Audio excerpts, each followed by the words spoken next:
This week on Myth, it's a stirring tale of a boy and his cow. You'll learn that grit and kindness can accomplish a lot, that long hair can be a liability, and that you should always have an exit strategy. Then, in Gods and Monsters, a giant is going to demand too much cheese and reindeer steak.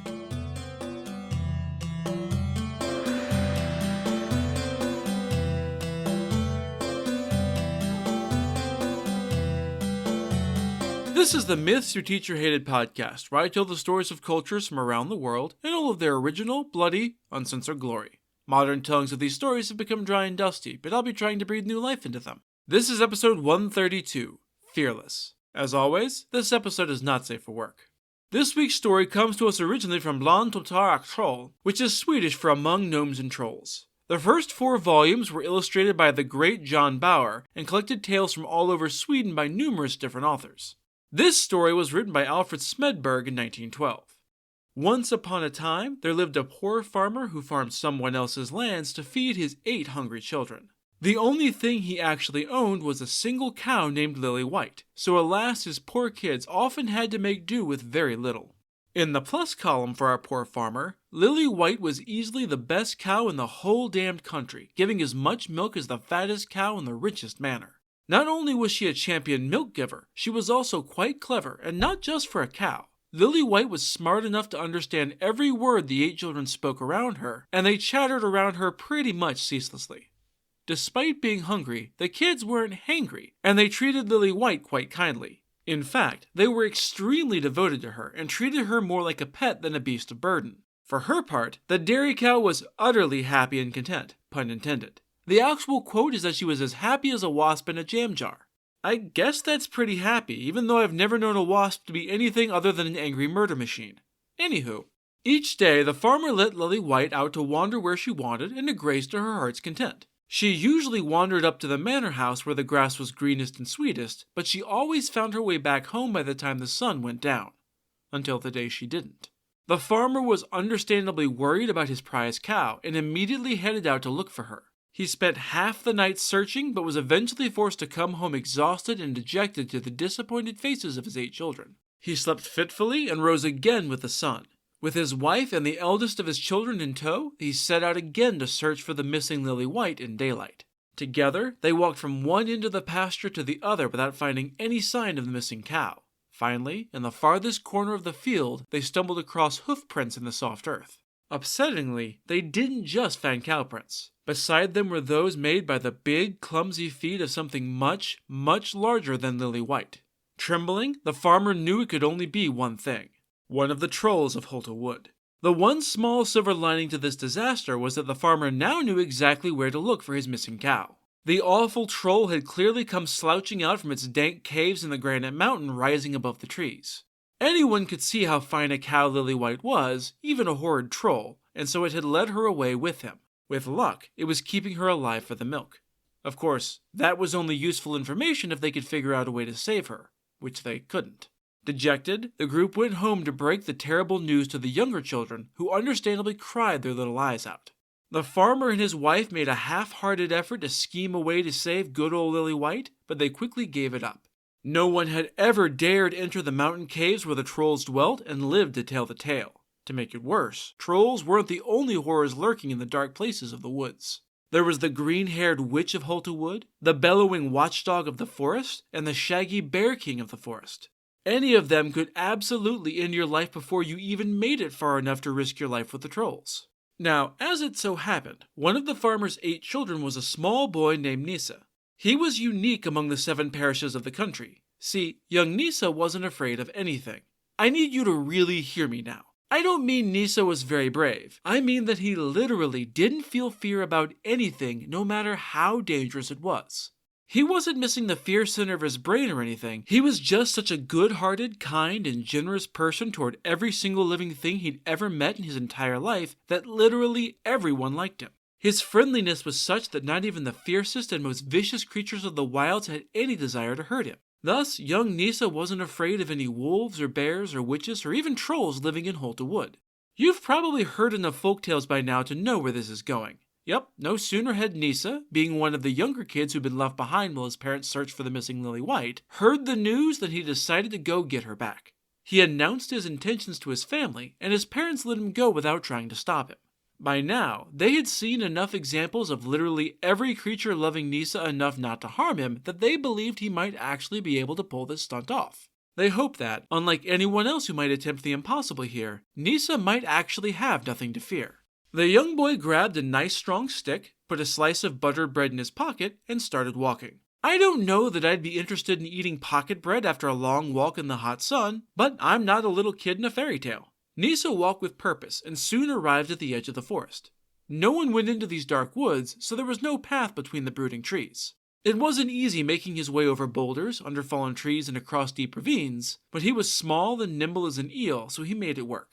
In time, the heavy brush parted at a clearing, revealing the wild witch sitting on a small ledge and combing her tousled green hair, which fell in heavy waves all the way to her hips. Not gonna lie, this witch is low-key a vibe. Having no fear, as we discussed, Nisa strolled boldly out of the forest and directly towards the witch, who couldn't help but notice this interloper. Who are you, and what the hell are you doing in my forest? There was a threatening edge in her voice, but Nisa just smiled his friendliest smile at her. I'm Nisa, and I'm out looking for my missing cow, kind lady. The trolls have stolen her away, and I mean to get her back. The boy never even paused as he said this to the witch over his shoulder. The witch snarled at this unwelcome intruder. Now see here, you little asshole. She leapt down from the ledge to snatch the boy by his collar, intending to drag him away to her lair for some cruel witchiness. Likely cannibalism, given the usual modus operandi of witches in folklore. As she leapt, her long flowing hair streamed out behind her in a truly cinematic image. Unfortunately, as she dropped past the thick fir trees around the ledge, her hair got tangled up in the grasping branches. The witch found herself caught fast, dangling by her hair with just the tips of her toes able to reach the ground. She screamed and thrashed, but this only succeeded in tangling her hair up worse. She was stuck and utterly unable to free herself. The witch had definitely intended to do harm to Nisa, good-natured lad or no, so he would have been well within his rights to feel some schadenfreude. Most people probably would have pointed and laughed that it served her right for attacking an innocent traveler like that, but not Nisa. His kindness and good heart were not an act. He actually was that frickin' nice. He tutted gently at the tangled witch like you might a dog that got itself trapped in a chair while trying to steal your dinner. You've gotten yourself into quite the predicament, little mother. Hold still, I'll get you out. Nisa scrambled nimbly up into the trees and crawled from branch to branch, loosening the thick tufts of green hair from the ensnaring branches. It took some doing, but he at last managed to free the forest witch. By the time he was done, murderous rage had been replaced by bemused curiosity. You're an odd child, Nisa. I doubt anyone else would have stopped to help someone who was about to hurt them. I meant to punish you for coming here, but that doesn't feel right now that you've helped me. I guess I'll help you in return. Nisa smiled in gratitude. That would be very kind of you, little mother. You say your cow is lost somewhere deeper in the woods, right? Well, you'll never make it through those trees alive unless you can understand the dangerous animals that dwell in there. You need to know their language. Lucky for you, I have a magical herb that will do the trick. Put it in your ear and you will be able to understand everything the wild beasts say while you are in my forest. Thanking the helpful witch again for her generosity, he followed her instructions and continued on his way. Nisa traveled on for a long ways deeper into the murky woods when he heard growling and snarling from the bushes. The watchdog of the forest materialized out of the gloom, fur stiff, teeth bared. Eyes burning with malice, it limped towards the child on 3 legs. Anyone else would have been scared shitless at this enormous mound of muscle, teeth, and claw preparing to pounce, but fearless Nisa felt only empathy. Oh, you poor sweet doggy, what's happened to your paw? Is it hurt? Can I help?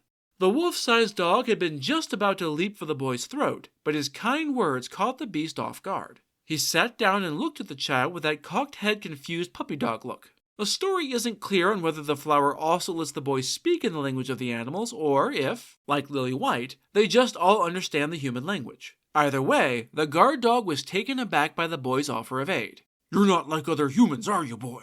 Nisa shrugged. Maybe not. Can I see your paw, little father? I promise I'll be gentle. Hesitantly, the dog offered its foreleg.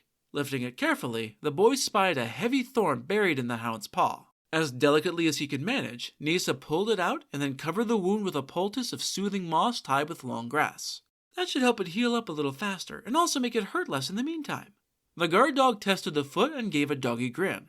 You're right, that feels much better. You know, I'd meant to tear your ears off your face, but I don't want to do that anymore. What brings a small, tasty-looking boy like you out to these dangerous woods? The trolls stole our beloved cow, so I'm headed to their caves to get her back. The watchdog cocked its head in that confused way again. Seriously? You're planning to go into the troll caves? Of your own volition? All by yourself? That's not what I'd call an age-appropriate task for a child. Well, since you did heal my foot, I'll do what I can to help you survive this certain doom. He thought for a moment. I know, I'll go with you as a guide. That way I can show you the safest path, and maybe I can help keep some of the vicious denizens of this place from trying to eat you. Nisa gladly accepted his new traveling companion, and the two of them set off once more for the caves. As promised, the watchdog led the way, scampering along the fallen trees and sniffing out the safest traveling path for them both. Together, they spent the next several hours making their way deep, deep into the forest, deeper than even the watchdog had ever been before. The woods gave way to a peat bog, and the dog stopped to consider. Journeying through the treacherous bog would be dangerous enough. Lots of unwary critters got stuck in the mud and dragged down below, but that wasn't what had the dog so shook.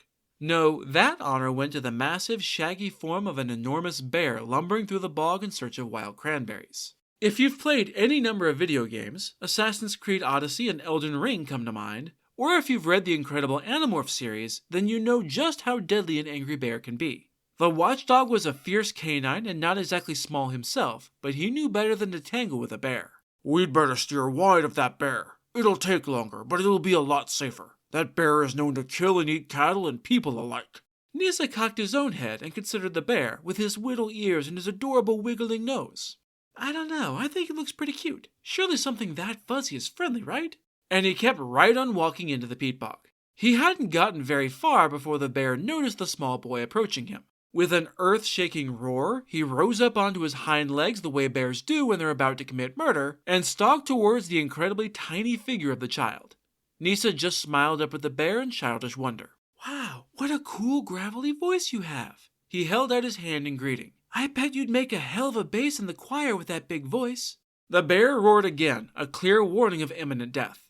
See, that's what I'm talking about. That deep rumble really carries. As loud as you are, you seem really friendly since you're waving at me with both paws. Hi! Nisa waved back at the bear, who was most definitely not waving in greeting. The watchdog wanted to help Nisa, but he knew that all he could realistically do at this point was to get his ass eaten alongside the boy, so he stayed where he was. The bear loomed over Nisa, slavering jaws open to devour the child in a single gulp.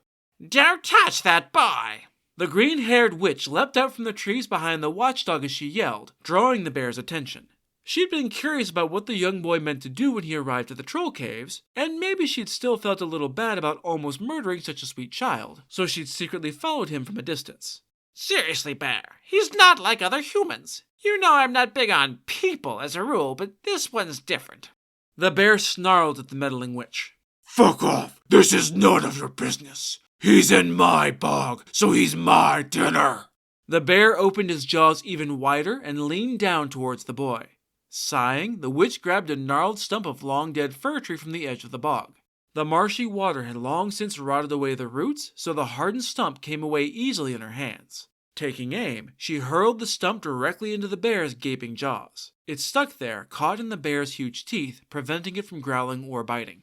For his part, Nisa just looked up at the bear who had definitely been moments away from eating him if the witch hadn't intervened with compassion and pity. I know you were just trying to help, and I appreciate it, but that wasn't a very nice thing to old father here. He was being so friendly and just wanted to greet me with open paws and a big smile. Hold on a moment, old father, and I'll see if I can help you out of this predicament. Looking around, Nisa found a long, heavy stick and used it to poke and prod at the stump in the bear's jaws. It took some doing, while the bear sat very politely as the boy worked, since he would very quickly starve to death if the stump wasn't removed, but Nisa eventually pried it free. The bear worked its aching jaws a little, and then considered his helper with new eyes. I guess the witch was right. That was very neatly done, child. Thank you. You clearly have a lot of moxie, as well as compassion. You do realize I was about to eat you, right? Swallow your tender flesh in one gulp, but not anymore. You saved my life, which means your life is safe from me forever. What are you doing out here so deep in the wilderness? Very few humans ever come to my bog. I'm looking for my lost cow. The trolls stole her away and took her to their caves. The bear stared at the small, fragile human child. You're going to brave the trolls in their lair? You're even braver than I thought.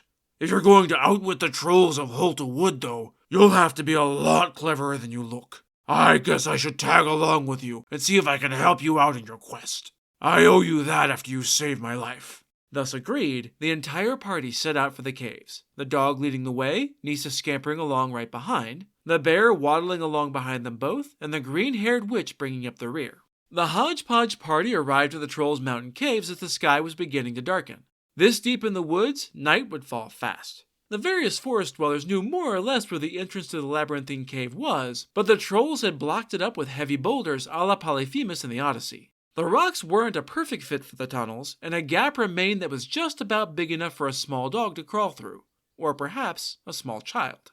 The bear came to the same conclusion. "Nisa can probably fit in there, but I doubt the rest of us can. If you get attacked by a troll, call for me and I'll come running. Trolls may be big and scary, but even they don't want to tangle with a bear. They'll have a real fight on their hands if I jump in the ring." I don't know how the bear is supposed to join the combat if he can't even enter the tunnels. Maybe the rest of the party planned to make a bigger opening while Nisa is inside? I mean, it's not like Lily White can crawl out of the tiny gap, so it makes sense. Nisa nodded gratefully to the bear. "I doubt I'll need any backup, but I appreciate the offer, bear." And without any hesitation, Nisa crawled through the narrow opening.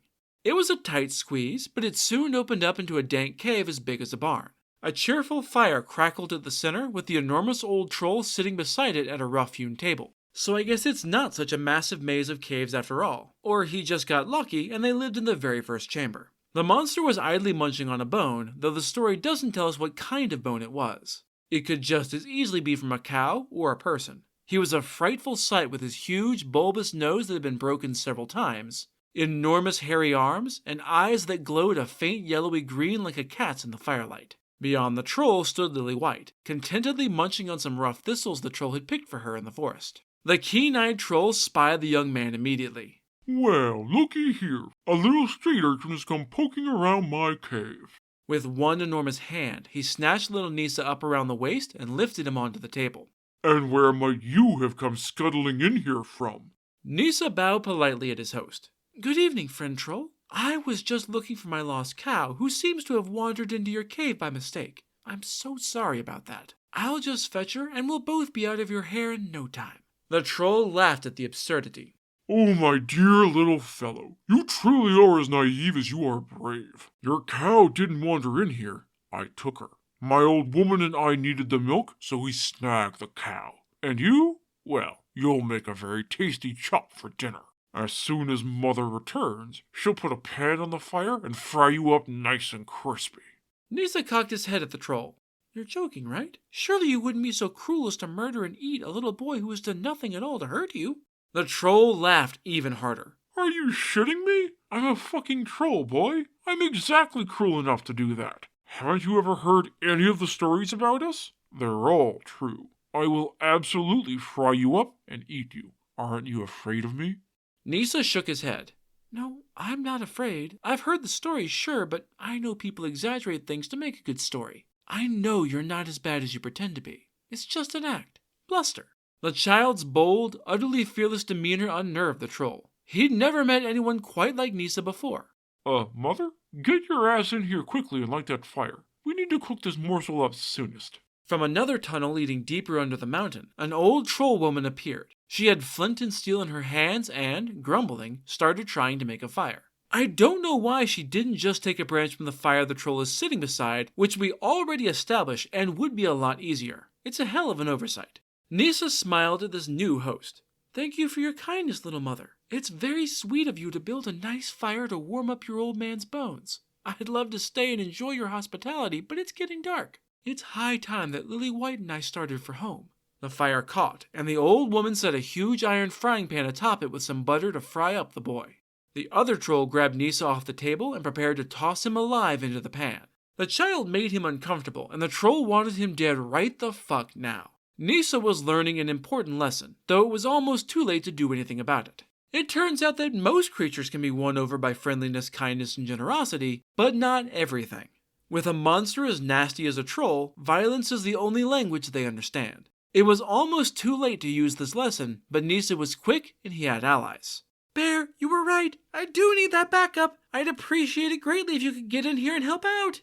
The other party members had loosened things up a bit by now, so at Nisa's cry, the bear was able to fling the boulders away from the cave entrance in a great heave.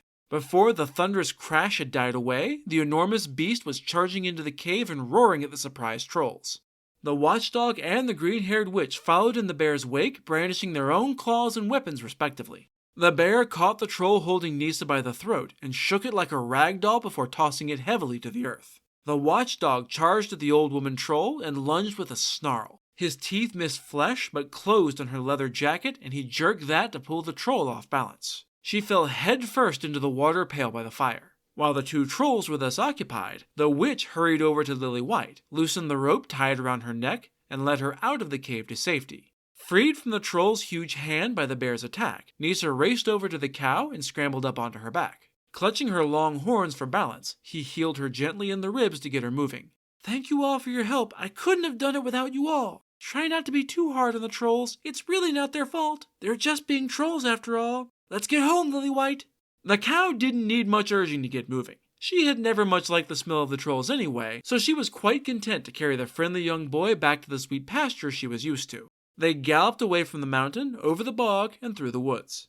She was incredibly sure-footed and had no trouble making her way back home safely. By the time the sun was peeking over the horizon, the two were back at the small croft. There was a great deal of celebration as the family woke up to the triumphant return of the pair. There was some concern initially that the trolls would return to the farmer's small house to re-steal Lily White, and maybe cause some revenge mayhem. Fortunately, they never did. It turns out that the surprise assault by the Alliance of Forest Baddies, who had all joined forces to help Nisa because he was so friendly and kind, that they never dared to come within miles of Lily White or Nisa. I really like this story because it shows that kindness and good intentions can make friends out of the unlikeliest of people, but also that it won't work 100% of the time. Some assholes are just too monstrous to befriend, so it's good to have friends at your back. And so, with Lily White safely returned, it's time for Gods and Monsters. This is a segment where I get into a little more detail about the personalities and history of one of the gods or monsters from this week's pantheon that was not discussed in the main story. This week's monster is Stallo. This story comes from Great Swedish Fairy Tales, published in 1978 by P.A. Lindum. Once upon a time, high on a towering mountain where the snow drifts piled up 6 feet high and never melted, there lived a cruel, evil giant named Stallo. There was a crystal clear lake outside his cave, but no one dared to fish there, or otherwise come anywhere near his cave, without first leaving an offering of reindeer steak or a wheel of cheese on the stone table the giant had built near the lake. Every spring and every autumn, the Lapp people who lived in the area had to offer up a whole reindeer to the giant, or the rest of their year would be cursed. And by cursed, I mean that Stallo would slaughter their reindeer herds or send packs of wolves to hunt them down. Stallo was cruel and vengeful, and it was said that he ruled over the wild beasts of the forests, so this was absolutely something he could do. When Stallo was angry, rumbling and roaring could be heard echoing all over the mountain range. No one dared go see what was up, but they whispered amongst themselves that the giant amused himself by flinging rocks and boulders around, which sounds a lot like an explanation for an avalanche. As soon as these rumblings began, everyone fled because it was well known that the only thing that made the giant happier than destruction was killing and eating humans. Now, in the Lapp village that lay in the mountains, there lived a courageous and clever boy named Karas. He'd grown up with this atmosphere of fear, and he was sick of it. Karas resolved to put an end to the troublesome giant once and for all. Thus, he went out to fish in Stallo's lake without placing any offering on the table. The giant, who apparently watched his lands like a hawk, noticed almost immediately and came storming down from the peak. Hey, you, boy! Get the fuck out of my lake! Shoo! Karas studiously ignored the giant, who was so huge that the human child could have fit in his pocket. One of Stallo's eyes was as big as Karas's entire head, or maybe he only had one. A later passage in the story implies he might be a cyclops. Karas should have been trembling in his boots, but he seemed wildly unconcerned at the giant's approach. Calm down, father. I'll leave your lake just as soon as I have caught all the fish I can carry home. Can you be a little quieter? You're scaring the fish. Naturally, this nonchalance infuriated the giant, who roared all the louder.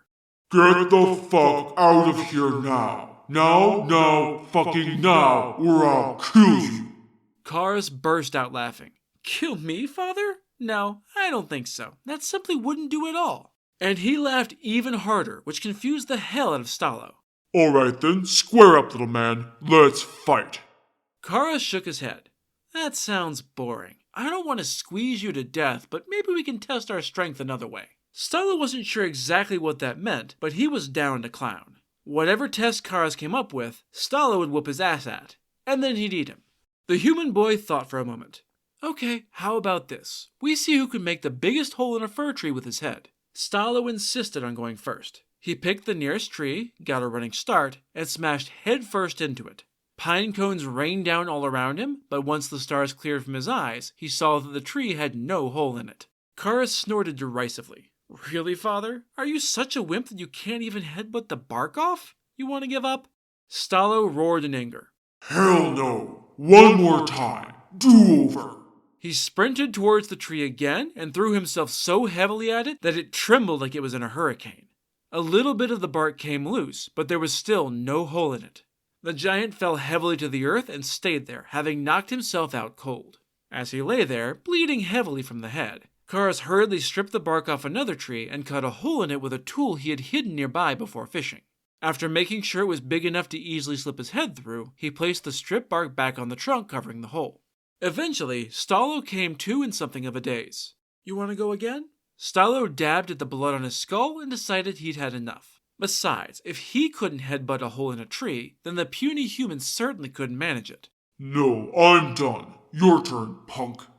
Karas just laughed. Let me show you how it's done, you scrawny weakling. With another laugh, he leapt to his feet and charged at the pre-sawn tree. His head went clean through the bark and into the tree up to his ears. And just like that, Stalo was afraid. He didn't want to play anymore. He wanted to go home. Oh, we can't quit yet, Father Stalo. I won, so you owe me a prize. Fair enough, I guess. You can fish here for free whenever you want. Karas shook his head. Not good enough, Father. I want you to give back all the reindeer steaks and cheeses you have taken from the lops over the years. All the spring and autumn offerings. Stalo squinted at him. How am I supposed to do that, human? I ate all of that a long time ago. If you can't give them back, you'll just have to pay for them. The giant patted his pants. I didn't bring my wallet. Don't have any cash on me. Then I guess I'll just have to come back to your house with you so you can fetch it. Are you brave enough to do what no other human has ever dared? Karas laughed. What am I supposed to be afraid of? A scrawny weakling who can't even headbutt a tree properly? Stalo didn't have a reply for that, so the two of them headed for Stalo's house.